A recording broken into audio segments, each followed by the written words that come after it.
चलिए आज आप लोग का है last chapter, last topic CH27 paper का यूनिट नंबर 2 है ना, जिसमें आपका टॉपिक है magnetic properties of the transition metal complex. Magnetic properties of transition metal complex ion, या इसको बोल सकते हैं आप कॉम्प्लेक्स बोल सकते हैं। तो ये आपका आज का टॉपिक है, ठीक है। इसमें बोलते हैं magnetic properties of the transition metal complexes कहा जाता है, जिसमें से हम लोग क्या करेंगे, इसका एक तरह का मैग्नेटिक प्रॉपर्टीज देखना है हमको, ठीक है। और इस मैग्नेटिक प्रॉपर्टीज में हमको कैसे मिलेगा, देखिए सबसे पहले फर्स्ट हमको ये समझना है कि magnetic properties transition metal complexes होता क्या है। सो मैं इसको एक तरह का इंट्रोडक्शन के रूप में इसको लिख रहा हूँ कि अगर हम लोग इंट्रोडक्शन जैसे कि इसमें देखेंगे तो मैग्नेटिक प्रॉपर्टीज का मतलब, या मान लीजिए ये मेरा कोई ट्रांजिशन मेटल कॉम्प्लेक्सेस है, ठीक है। ये हमारा ट्रांजिशन मेटल कॉम्प्लेक्सेस होती है, जिसमें से क्या करते हैं, ये आपका आयन है कि इस कॉम्प्लेक्स का ये मैग्नेटिक प्रॉपर्टीज में हमारे शो कैसे करेगा। तो हमको पहले से पता है कि मैग्नेटिक प्रॉपर्टीज क्या होता है कि जिसमें आपका इसका जो फॉर्मूला होता है ना मैग्नेटिक्स का, या इसको यूँ कहें कि हम लोग इसको बोलते हैं mu s the equal under root n into n plus 2 and the 2bm, इसको बोला जाता है bm। ये होता है हमारा मैग्नेटिक प्रॉपर्टीज का फॉर्मूला, ऐसे ही हम निकाला जाता है। अब मैग्नेटिक प्रॉपर्टीज जो है वो मैग्नेटिक प्रॉपर्टीज हमारा मोस्टली जो ट्रांजिशन मेटल कॉम्प्लेक्सेस होती है वो हमको ये पूछते हैं कि डायमैग्नेटिक है कि वो पैरामैग्नेटिक है, ठीक। ये सबसे ज़्यादा होता है। और इसमें आता है कि फेरोमैग्नेटिक रिलेशंस, ठीक है, फेरोमैग्नेटिक के रूप में हमसे भी पूछा जाता है, फेरोमैग्नेटिक के रूप में।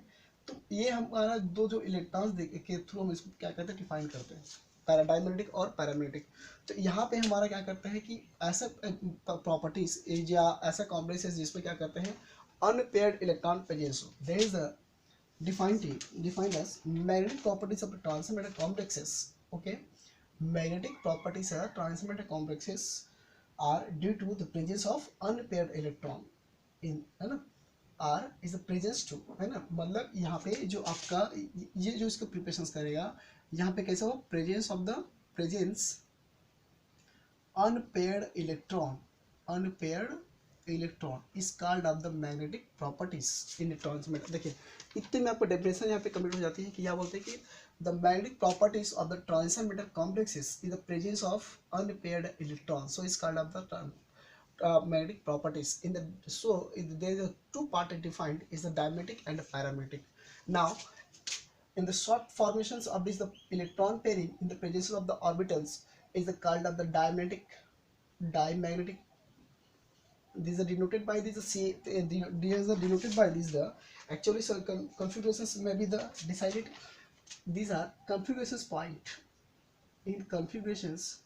जब हम क्या करते हैं इसको कॉन्फ़िगरेशन के रूप में लिया जाता है, तो जो पेयरिंग रूप में प्रेजेंस होती है, पेयर रूप में, तो हम क्या करते हैं जब इलेक्ट्रॉन्स या डी क्यू को कैलकुलेट करते थे तो उस कंडीशन में पी वैल्यू को रखते थे, P is the pairing of orbitals, है ना, यहाँ पे, ठीक। तो ये क्या करता है, डाई मैग्नेटिक को क्या करता है, ये रिप्रेजेंटेट करता है, ठीक। बट अगर हमारे यहाँ पे इलेक्ट्रॉन अनपेयर्ड के रूप में यहाँ पे प्रेजेंस है ऑर्बिटल में, तो उस कंडीशन में यहाँ पे उसका जो मैग्नेटिक प्रॉपर्टीज होती है वो कहलाता है आपको पैरामैग्नेटिक कहलाती है, ठीक। ये तो था उसका जनरल इंट्रोडक्शन, हम ऊपर देख रहे हैं हम लोग। एक उसका ये फॉर्मूला था, इसी फॉर्मूला के थ्रू देखिए यहाँ पे क्या करते हैं इसको पहले थोड़ा सा समझ आइए, फिर उसके बाद मैं इधर आगे बढ़ते जाऊँगा कि हम लोग क्या कर रहे हैं कि मैग्नेटिक प्रॉपर्टीज देख रहे हैं। तो मैग्नेटिक प्रॉपर्टीज में जो कोऑर्डिनेट कंपाउंड या ट्रांजिशन मेटल कॉम्प्लेक्स होती है उसमें प्रेजेंस ऑफ अनपेयर्ड इलेक्ट्रॉन को देखते हैं, और उस अनपेयर्ड इलेक्ट्रॉन को यहाँ पे हम लोग क्या करते हैं फार्मूला में वहाँ पे फिट किया जाता है। जैसे यहाँ पे वेयर ऑफ एन इक्वल जो होता है, यहाँ पे एन का मतलब होता है प्रेजेंस ऑफ अनपेयर्ड इलेक्ट्रॉन, है ना, ये होता है आपका प्रेजेंस ऑफ अनपेयर्ड इलेक्ट्रॉन, ठीक। किसी भी ऑर्बिटल की बात करेंगे या किसी भी कॉम्प्लेक्सेस की बात कर रहे हैं कि उस कॉम्प्लेक्सेस में मान लीजिए यहाँ पे हमारा जो ये coordinate compound transition metal complexes होती है, तो हमको इसमें से कैलकुलेट करेंगे कि कितना हमारे पास अनपेयर्ड इलेक्ट्रॉन प्रेजेंस है। तो उस अनपेयर्ड इलेक्ट्रॉन प्रेजेंस के थ्रू हम लोग क्या करना है, इस फॉर्मूला में आपको फिट करना है, फिर उसके आपको उसका बी एम वैल्यू आपको निकल जाएगा, ठीक है। तो यहाँ भी दो तरह की सिचुएशन कंडीशन आती है, एक तो आपका ग्राउंड स्टेट में, दूसरा आपका एक्साइटेशन स्टेट में। इसको मैं पूरा अच्छे से एक्सप्लेन करूंगा जो एग्जांपल ले लेकर के। पहले इसको हम पूरा इंट्रोडक्शन इसको देख लीजिए। तो ये कंडीशन ये होती है, और इसको पैरा माना, इसको क्या मानते हैं, इसको डायमेटिक मानते हैं।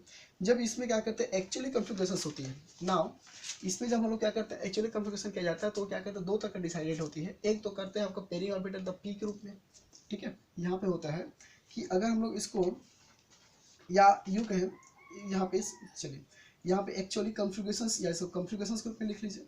Configurations is a two part, and the first is the pairing of the orbitals and the second CFT।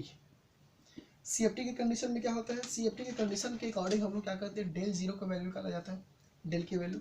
और उस कंडीशन में क्या करते हैं, यहाँ तो ये क्या करते हैं, पी का मतलब pairing of orbitals, pairing of electron in orbitals, ठीक है। तो ये आपका जो हमारा कॉन्फ़िगरेशन ग्रुप में जब हम लोग डी ऑर्बिटल्स का स्प्लिटिंग हुआ जाता है, जैसे आफ्टर फील्ड की बात कर रहे हैं, तो उस कंडीशन में आपको सीएफटी के अकॉर्डिंग डेल जीरो की वैल्यू होती है, डेल के मान में, और ये जो पी के मान बता रहा है वहाँ पे configuration so pairing of the electron को क्या करता है, रिप्रेजेंटेड करता है।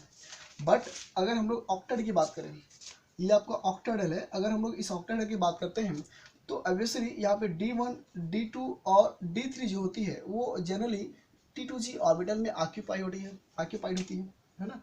ऑक्यूपाई किसमें होता है आपका, T2G ऑर्बिटल्स में। और तीनों में क्या होता है कि सपोज अगर मान लिया जाए कि यहाँ पे जो T2G ऑर्बिटल्स है, तो T2G ऑर्बिटल में तीनों अनपेयर्ड इलेक्ट्रॉन के रूप में यहाँ पे क्या होता है, प्रेजेंस होती है 1 1 1। तो हम लोग इसके अगर कैलकुलेट करेंगे तो सीधा सीधा हमारा क्या निकलता है, पैरामीट्रिक रहता है। तो इसको हमको यहाँ से ज़्यादा उतना नहीं देखना है, हमको देखना क्या है, there is a possible to D4 orbitals to D8 orbitals and D9 orbitals. So now there is this is the possible system is the possible system is D4 orbitals. इसको मैंने क्यों लिखा है यहाँ पे कि ये जो पॉसिबल सिस्टम के रूप में यहाँ पे बता रहा हूँ कि ये क्या होता है, हमारा अनपेयर्ड ग्रुप में जनरली यहाँ पे T2G ऑर्बिटल में पेयर हो जाती है। तो इसका मतलब क्या हो गया, हम इसको आसानी से इसको निकाल सकते हैं। बट D4 के आने के बाद यहाँ पे कंडीशन क्या होता है, दूसरे अप्लाई हो जाती है। अगर यहाँ पे 4 इलेक्ट्रॉन है ना, तो 4 इलेक्ट्रॉन है, तो अब वहाँ पे क्या करते हैं, इस कॉम्प्लेक्सेस का लिगेंड पे डिपेंड करता है, या उस कॉम्प्लेक्सेस का डिपेंड करता है कि वो वीक फील्ड हो रहा है कि स्ट्रॉन्ग फील्ड हो रहा है, कि वीक लिगेंड है कि वो स्ट्रॉन्ग लिगेंड है। उस कंडीशन में क्या करते हैं कि इलेक्ट्रॉन जो होगा वो कंप्लीटली T2G ऑर्बिटल में प्रेजेंस रहेगा कि वो EG ऑर्बिटल में जाएगा। अगर मान लिया जाए T2G ऑर्बिटल में यहाँ पे जा रहा है ना, या इसको मैं यहाँ पे बना देता हूँ D ऑर्बिटल्स का, ठीक। अगर यहाँ पे हम लोग क्या करते हैं, जब इसकी स्प्लिटिंग के रूप में 3 ऑर्बिटल्स यहाँ पे प्रेजेंस है और 2 ऑर्बिटल आपका EG ऑर्बिटल्स में है, तो यहाँ पे D2 की बात हो रही है, D4 की बात हो रही है, तो 1 2 3 आपका 4 इलेक्ट्रॉन्स यहाँ प्रेजेंस होती है। जब हमारा फील्ड के अकॉर्डिंग यहाँ पे हमारा तीनों इलेक्ट्रॉन्स यहाँ पे पेयर हो गया, एक इलेक्ट्रॉन यहाँ पे पेयर होती है, तो उस कंडीशन में हम इसको कैसे यहाँ पे कैलकुलेट करेंगे।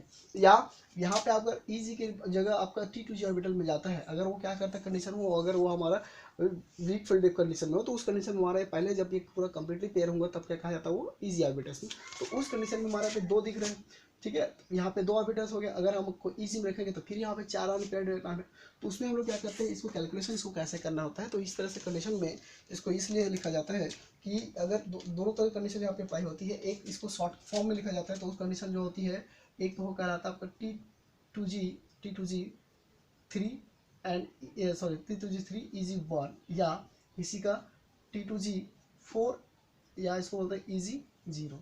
तो ये कंडीशन अप्लाई होती है, ठीक है। तो यहाँ पे क्या करना, अब उसको फील्ड के अकॉर्डिंग वो देखना है ना। फिर उसके बाद एक तरह कंडीशन इसमें और आता है कि जब हम लोग क्या करते हैं, इसमें कोऑर्डिनेशन नंबर की बात करते हैं, है ना। इसमें जो नंबर थर्ड आता है, नंबर 4, इसमें आपका क्या आता है, कोऑर्डिनेशन। जब कॉम्प्लेक्सेस में कोऑर्डिनेशन नंबर होती है, तो उसमें दो तरह का कोऑर्डिनेशन नंबर इसमें शो होता है। एक तो करता है आपका 4 एंड दूसरा करता है आपका 6 कोऑर्डिनेशन नंबर, ठीक। तो 4 कोऑर्डिनेशन नंबर और 6 कोऑर्डिनेशन नंबर यहाँ पे दोनों में डिफरेंट होती है।